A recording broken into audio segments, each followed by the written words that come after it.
Yeah. All right. Be natural. That's all I can ask from my actors is to be natural.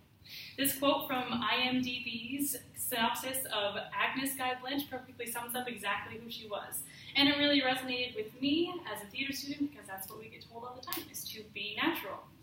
So today we are going to learn a little bit about Agnes Guy Blanche, the very first female director. We're going to look a little bit into her life, her career, and then we'll watch a short clip from one of her films. And I am qualified to talk about this because I read multiple biographies, articles, and even parts of her memoir.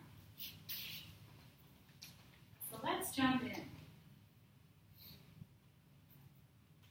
Maybe. Yeah, we will. Her life. According to biography.com, she was born on July 1st, 1873 in Paris, France. Her father was in a publishing company, and so her family was pretty well-to-do at first. But then, pretty early on in her schooling career, her father's publishing company went under, and she had to leave for schooling, which she was learning at a convent at that time, so she had a pretty high education. And she went and she learned how to be a stenographer, which actually helped her get her first job. By the age of 21, she was a stenographer for a photographing company with Leon Gaumont, and he got really interested in film very early on in the early stages of filmmaking, and she, because she was his stenographer, got to go watch some previews of different films and different kinds of cameras, and she fell in love with film right away, and her boss bought new expensive film equipment, and she just asked him to borrow it. And she made her first film, Cabbage Fairy, on the back porch of that photography studio. And after a few years of this, she married Herbert Blanche, who was a cameraman on one of the sets, in 1907, and quickly ended in divorce because he had an affair with one of the actresses on the set, and it was not a great time. According to AmySmartGirls.com, Amy Poehler's websites for important women, she said this quote about her divorce. Before beginning this anecdotal history of my life as a film director, permit me to present to you the one who has filled my life entirely, my own Prince Charming, the cinema. I like this quote because it perfectly describes her as she doesn't really care about her marriage that much. While it might have been heartbreaking on the inside, she did not let it get in the way of her career and her passions. She returned to France after the divorce in 1920. She was unable to find work after that, as she had stopped working because of marriage and children, and so it was hard for her to become relevant again. And so she lived with her daughter until she died in 1968 at age 95. And a little bit more about her career. Like I mentioned before, she started working for Leon Gaumont at 21, and this is according to OpenCulture.com. She had her first back porch production of The Cabbage Fairy. She became a trailblazer after that, not only in terms of being the first female director, but in terms of her casting. She chose a lot of diversity in terms of the people she put into her movies, and she had the first all African-American cast in her movie Fool and His Money, and she had thousands of African-American extras, so it was really taboo at the time. She moved to New Jersey after getting married, and she found her own studio, the Solax Company. According to AlexGuyBlanche.com, after the divorce, she had to sell it in order to pay off the divorce because she was so in debt after paying off her ex-husband. Gaumont, her first employer, had a book that came out about the history of his company, and he did not mention her at all in it.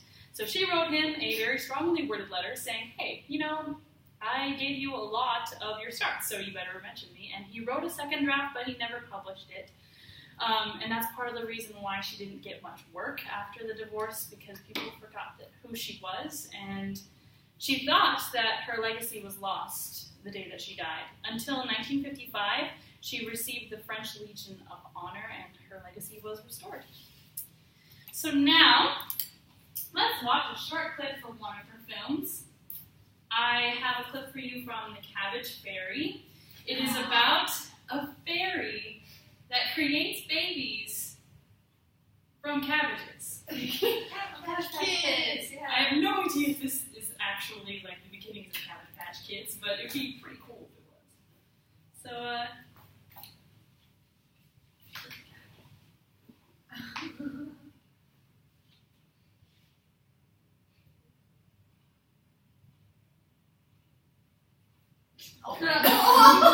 baby. okay. Just left it. Oh, it's like it isn't open. Those are really You're just Baby. it's like that gives me help. Like, I'm so worried. You're gonna have bad trouble. Stop.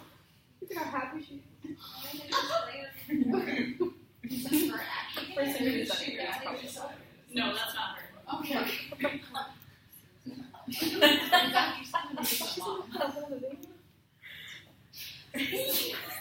She's So that's the cabbage berry. I like that clip because one, by today's standards, it's a little ridiculous, and two, because you know it was her first film, and I found it interesting that she made a cabbage set on the back porch of her photography studio, and had some woman pulling babies out of nowhere. But yeah, that was her first film.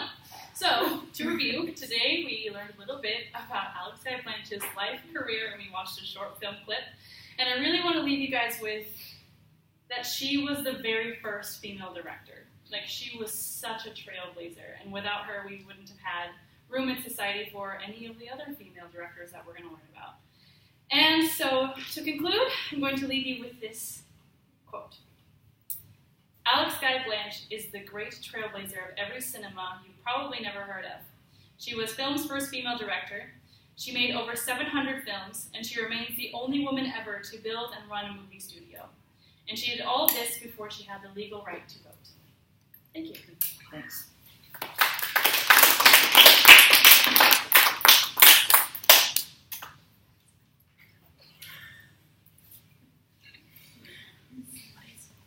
All right.